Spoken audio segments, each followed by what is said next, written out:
Hi, this is Master Cleveland of Classic Taekwondo once again, and this one's going to be a short one, but I think it's an important one in terms of martial arts in general.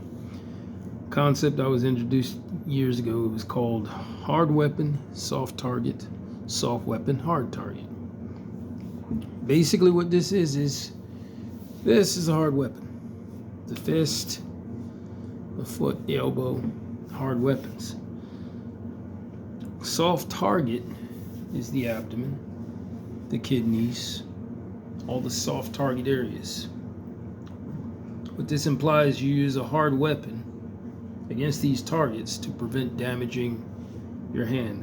The fist, as strong as it is a weapon, hit it against the wrong thing or it'll break very easily. Your hands will break. You look at your average boxer.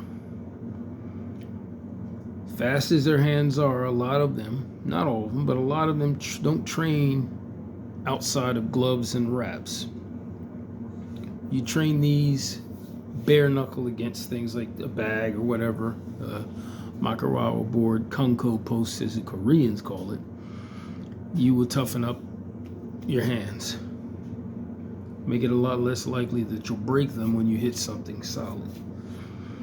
Now, if you're looking at the face, which everybody thinks about when you're talking about a solid punch, not saying that the fist isn't useful against the fist. The problem is, again, many people don't train their hands properly, and there's certain areas you shouldn't hit. When you look at the cheek bones, which lead into the eye socket, the orbital bone there, that can be broken by the fist.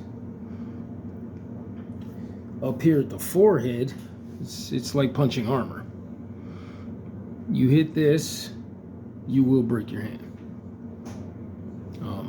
Areas like the back of the jaw, the chin, or the uppercut, you have less of a chance of breaking your hand.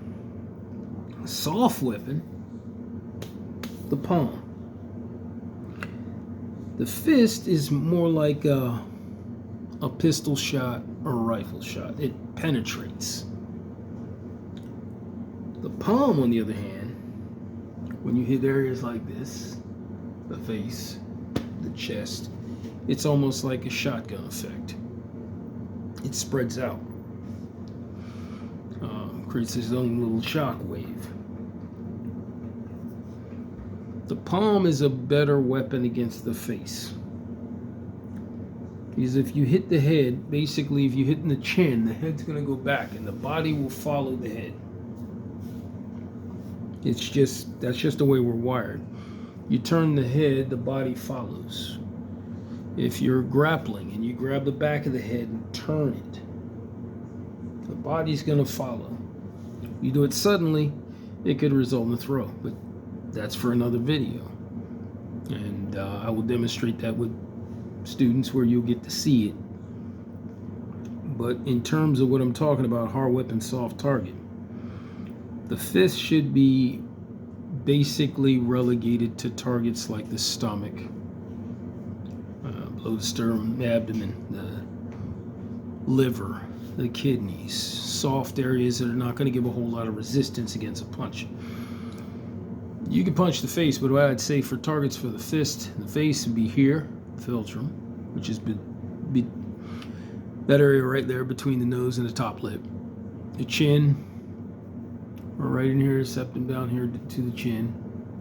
Those areas are fairly soft and won't typically result in your hand being broken. But if you're hitting up here, you got a very good chance of breaking this, especially if you haven't trained your hands to hit solid things.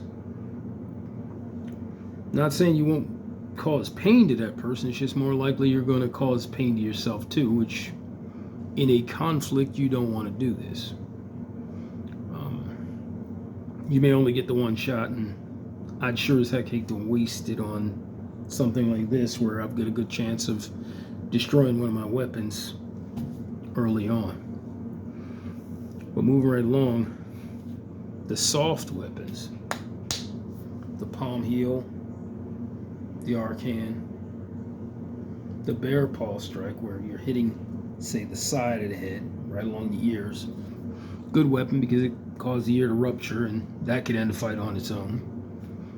If you have a person bent back and you hit them with the palm or a bare paw to the chest, that's going to shock them really good, and it's going to hurt.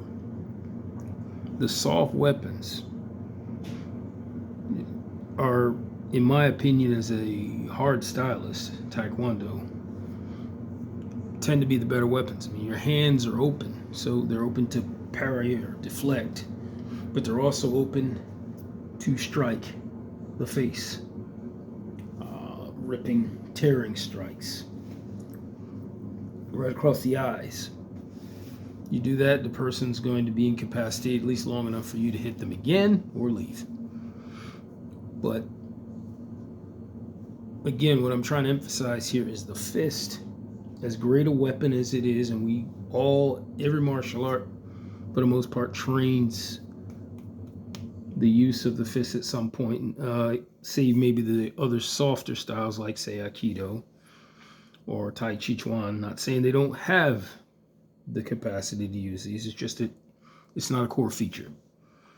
Most of your hard styles, karate, taekwondo, Hungar, kung fu, boxing, Muay Thai, they use these hard weapons. But when training for self-defense, I would say that unless you're training your hands, desensitizing them, hitting them against a heavy bag with no gloves, hitting Makarawa, which the karate stylists use to toughen up their hands. Unless you're doing that on a regular basis to where your hands are desensitized to hitting solid objects, hard targets, refrain from that. I would say use the palm. Strike the chin like that, then you can rip down the eyes with your fingers. Striking the side of the face, basically along the ear, it could be a fight under on its own. The elbows are kind of the Swiss Army knife in a way, where slashing, it cuts the high boned areas. But when you're hitting, say, the forehead, if you're gonna do that, then downward with the elbow. It could be a knife, it could be a hammer. But again, a hard weapon, a soft target. If you're gonna hit a hard target, you're gonna hit from an angle to slash. People will say that you only see this in Muay Thai. Karate has it, Taekwondo has it. It's just a matter of who's teaching and what the emphasis is. But these are very valid things to remember. The hard weapons should be relegated to the softer target areas. The soft weapons, the hard areas. You have a lot less chance of damaging your hand. And in the Olympic style of Taekwondo, where you don't see a whole lot of hands in the first place, where you're just hitting the body, that's the one thing I can say that as a Taekwondo practitioner, they got right. Thing they didn't do was teach the proper use of it sometimes. But that's for another time. If you like what you saw here, by all means, give a like. If you'd like to see more, subscribe. More to come.